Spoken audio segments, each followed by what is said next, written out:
আসসালামু আলাইকুম বন্ধুরা, আজ আমি রান্না করে দেখাবো চিংড়ি মাছ দিয়ে ওলের ঝোল। এই জন্য প্রথমে কড়াইতে দিয়ে দিলাম তেল, তারপরে দিয়ে দিচ্ছি পেঁয়াজ কুচি, দিয়ে হালকা নাড়াচাড়া করে নিতে হবে।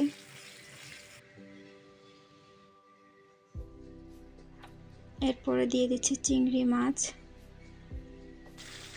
পরিমাণ মতন লবণ, হলুদ গুঁড়া দিয়ে ভালো মতো নাড়াচাড়া করে একটু ভাজা ভাজা করে নিতে হবে মাছটা।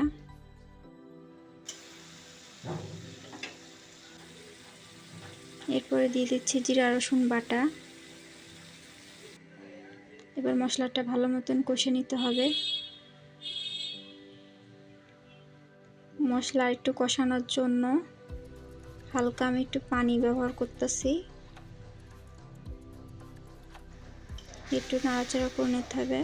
এরপরে একটু পানিটা শুকিয়ে আসছে, এর মধ্যে দিয়ে দিচ্ছি কাঁচা ঝাল বাটা, যেটা হচ্ছে পেকে গিয়েছিল ওইটা ইউজ করছি আমি।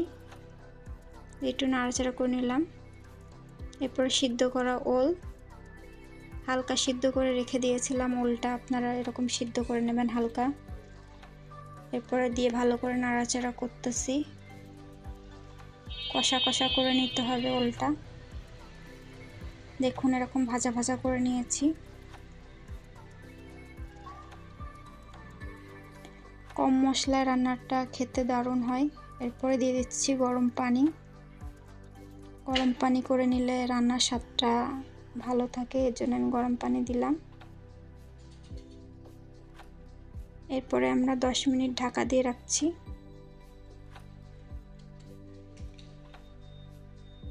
10 মিনিট পরে ঢাকনাটা খুলে দেখছি যে আমার ওলটা ভালো মতন সিদ্ধ হয়েছে কিনা আর রান্নাটা ঠিকঠাক হয়েছে কিনা। রান্নাটা হয়ে গেছে, আমরা এখন পরিবেশনের জন্য রেডি করে নিচ্ছি।